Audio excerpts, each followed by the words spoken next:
Frecuencia cíclica en resortes helicoidales. Se llama oscilación del resorte cuando en este se produce una onda de compresión que viaja hacia y desde un extremo al otro.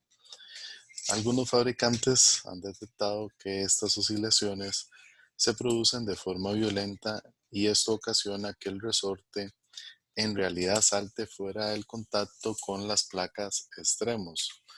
Y esto obviamente es un fenómeno no deseado en el diseño y en el uso directamente del resorte en su funcionalidad dentro del proceso de amortiguación de fuerza. Al diseñar se debe verificar que las dimensiones físicas del resorte no provoquen una frecuencia vibratoria natural cercana a la frecuencia de la fuerza aplicada, si no puede ocurrir el fenómeno de resonancia. La resonancia es un fenómeno crítico que puede hacer que piezas que tengan un diseño adecuado y un funcionamiento, si se llega a dar este fenómeno, pueden hacer que la pieza falle de forma catastrófica.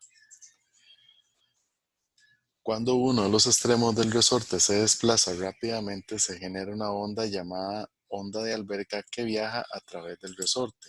Si el otro extremo está fijo, la onda puede devolverse. Si la frecuencia de la onda está cercana a la frecuencia natural del resorte, puede ocurrir resonancia, en lo que ocasiona esfuerzos extremadamente altos y la falla catastrófica puede ocurrir tal y como se muestra en el resorte válvula en un motor sobre revolucionado que se muestra en la figura 10.4, y aquí vemos cómo el elemento, el resorte, básicamente falló en dos puntos, en la espira, en la segunda antes de llegar al extremo. En ambos casos vemos donde el hecho de haber llegado a la parte o al fenómeno de resonancia me daña completamente y me hace inútil, y debo reemplazar el elemento. Es importante tratar de buscar la forma en que esto no se presente y mantener las dimensiones del resorte que han demostrado que minimizan este fenómeno.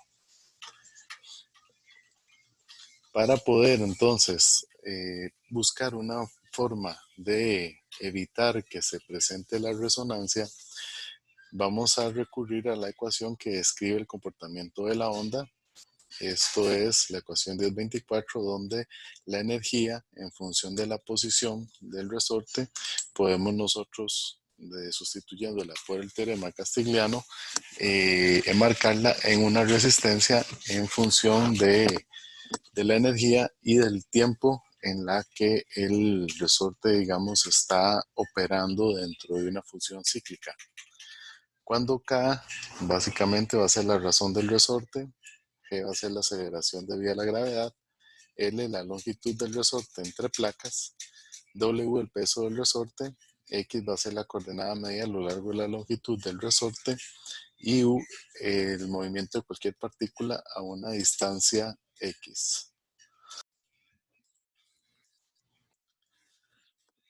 La solución de esta ecuación es armónica y depende de las propiedades físicas dadas, así como de las condiciones de los extremos. Las frecuencias armónicas naturales de un resorte colocado entre dos placas planas y paralelas en radianes por segundo son W igual a M por pi entre la raíz de KG entre W, para M un contador de 1, 2, 3, y en ciclos por segundos o hertz o hercios. Esta sería la forma según la ecuación 1025. Donde el resorte tiene un extremo apoyado contra una placa plana y el otro está libre, la frecuencia va a tener entonces la forma de la ecuación 1026. El peso de un resorte helicoidal es W igual al área por la longitud por el peso específico, y la ecuación 1027 nos daría, ya tomando en cuenta las dimensiones del resorte y el número de espiras activas, cuál es el peso de un resorte helicoidal. La frecuencia crítica fundamental debe ser de 15 a 20 veces la frecuencia de la fuerza o movimiento del resorte, con objeto de evitar las resonancias con las armónicas. Si la frecuencia no resulta suficientemente alta, el resorte tiene que diseñarse de nuevo para incrementar K o disminuir W. Entrando ya al tema de fatiga en resortes helicoidales a compresión, Zimmerli descubrió que el tamaño, material y la resistencia de tensión no tienen efecto en los límites de resistencia a la fatiga, solo en la vida infinita, de resortes de acero en tamaños menores a 3/8 de pulgada o 10 milímetros. Se encontró que los componentes de la resistencia a la fatiga de vida infinita son para materiales sin martillar o resortes sin martillar, el SSA igual a 35 kPa, que es lo mismo que 241 kilopascales, y el SSM en 55 kilopascales y 379 megapascales. Para martillado, estos son los valores según la ecuación 1029.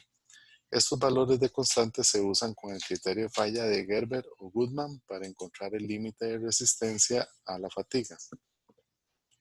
Por ejemplo, si se tiene un resorte sin martillar con un SSU igual a 211.5 kPsi, la ordenada de la intersección de Gerber del cortante es, según la ecuación 642, 37.5 kPsi. En el caso del criterio de falla Goodman, la intersección sería en SSE igual a 47.3 kPsi. Cada posible tamaño de alambre podría cambiar el límite de resistencia a la fatiga, ya que SSU es una función del tamaño del alambre. Entonces, el cuidado que hay que tener en estos casos es, si nos vamos a enfocar en uno de los criterios, ya sea de Gerber o de Goodman, tener claro que en este caso la resistencia del resorte, en este caso la última, nos va siempre a variar porque es una resistencia que depende del tamaño del alambre, y entre más grande sea el alambre, pues mayor resistencia vamos a tener. Entonces, a la hora de generar las tablas para valorar los diseños, es muy propenso a cometerse errores en no considerar que el SSU es variable, y como estamos acostumbrados a que básicamente hasta el momento lo hemos enlazado a un material específico, ahora recordar que además del material en específico hay que corroborar y hacer el ajuste del límite de resistencia a la fatiga debido al tamaño que va a tener la espira, o en este caso el alambre del resorte. Se determinó que en el caso de piezas cilíndricas pulidas, libres de mellas, sometidas a esfuerzo cortante de torsión, el esfuerzo alternante máximo que se puede someter sin causar la falla es constante e independiente del esfuerzo medio del ciclo. Muchos resortes de compresión alcanzan estas condiciones. Este criterio de falla se conoce como criterio de falla de Sines de la fatiga por torsión. Para el módulo de ruptura por torsión, el módulo de ruptura por torsión, que es el SSU, será requerido para el diagrama de fatiga. A falta de datos de pruebas, el valor recomendado es la ecuación 1030, que es SSU igual a 0.67 SUT.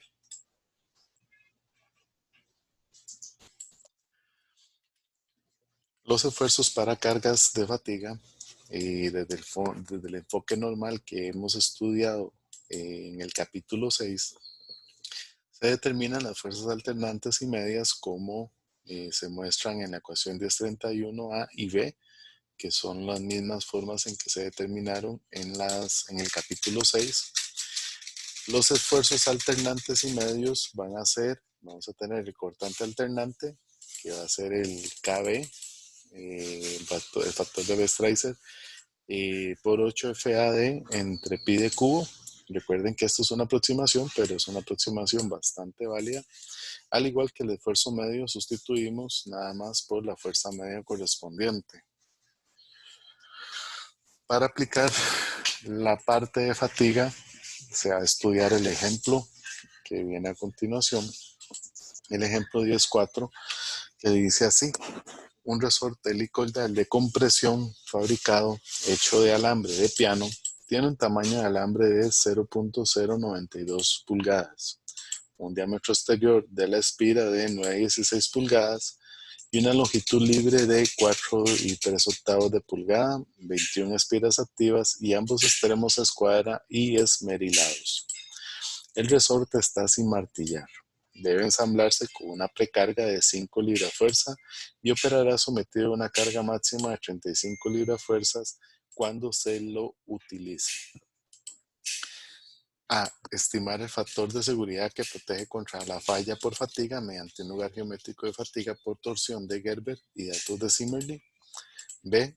Repetir el inciso A cuando el criterio de fatiga por torsión de Sines, la componente del esfuerzo constante no tiene efecto y los datos de Zimmerli. C. Repetir utilizando el criterio de falla por torsión de Goodman y datos de Zimmerli. Y D. Estimar la frecuencia crítica del resorte. Por medio de los datos suministrados, se obtiene el diámetro medio de la espira, que va a ser el diámetro, los 4 y el dato de 9, 16 pulgadas, que se da en el enunciado, y el diámetro del resorte. Se obtiene que el diámetro de la espira es 0.4705. El índice del resorte entonces se obtiene con ese dato y el diámetro del alambreado y se obtiene que es el valor de 5.11 como el valor de C. Entonces, tomando el factor de Weierstrass, obtenemos que el KB va a ser igual a 1.287 y utilizando las ecuaciones 1031 A y B, obtenemos que la fuerza alternante para el resorte van a ser 15 libras fuerzas y la fuerza media 20 libras fuerza. La componente alternante del esfuerzo cortante, que se determina mediante la ecuación 1032, se sustituyen los valores, se obtiene 29.7 kPa y la componente media del esfuerzo cortante se obtiene con la ecuación 1033, perdón, y se da un valor de 39.6. En la tabla 10.4 se determina que para el alambre de piano el A va a ser 201 kpsi por pulgada a la M, donde M va a ser 0.145. Entonces la resistencia última a la tensión, el SUT, que depende del diámetro, va a ser igual a 284.1 kpsi. Asimismo, la resistencia última al cortante corresponde a 0.67 SUT, que va a ser igual a 190.3 kpsi.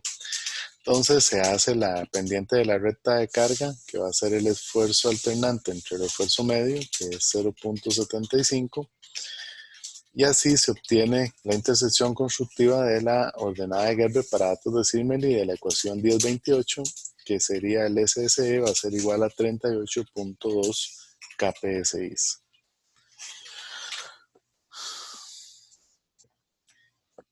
La componente de la amplitud de la resistencia SSA a partir de la tabla 6.7 de la página 301 es la ecuación que se muestra ahí.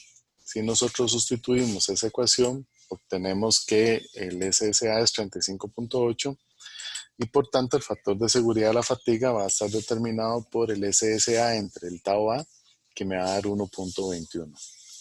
Entonces, esto es utilizando el criterio Gerber, la intersección con el factor de seguridad fatiga. Si ustedes notan aquí el SSE es 38.2, es el valor que se sustituye acá y obteniendo según esta ecuación el SSA para poder comparar con el esfuerzo mayor, que es en este caso, bueno, el esfuerzo alternante, obtenemos un factor de seguridad bastante aceptable en este caso.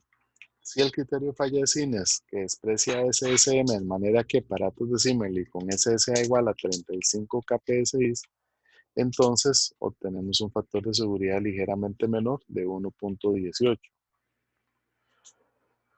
La intersección constructiva de la ordenada SSE, criterio falla Goodman para datos de Zimmerli, es esta ecuación y obtenemos que el SSE va a ser 49.2 La componente de la amplitud de la resistencia de criterio Goodman a partir de la tabla 6.6 de la página 301 es esta ecuación. Sustituyendo los valores, obtenemos que es 36.6. El factor de seguridad de la fatiga va a estar dado por 1.23. Este era mayor que los dos anteriores. Y mediante la ecuación 19 y la tabla 10.5 se estima la razón del resorte como 48.1 libras-fuerza sobre pulgada. Sustituyendo en la ecuación 10.27, el peso del resorte va a ser 0.0586 libras-fuerzas. Y de la ecuación 10.25, la frecuencia de la onda fundamental va a ser 281 Hz. Si la frecuencia de operación o excitación es mucho mayor que 14.1 Hz, podría ser necesario volver a diseñar el resorte. Muy bien. Entonces, vamos a con esto cerramos el tema de resortes de compresión. Por favor, estudiar los ejemplos correspondientes, los que no se mencionaron acá, para poder considerar otras formas de analizar fatiga en resortes.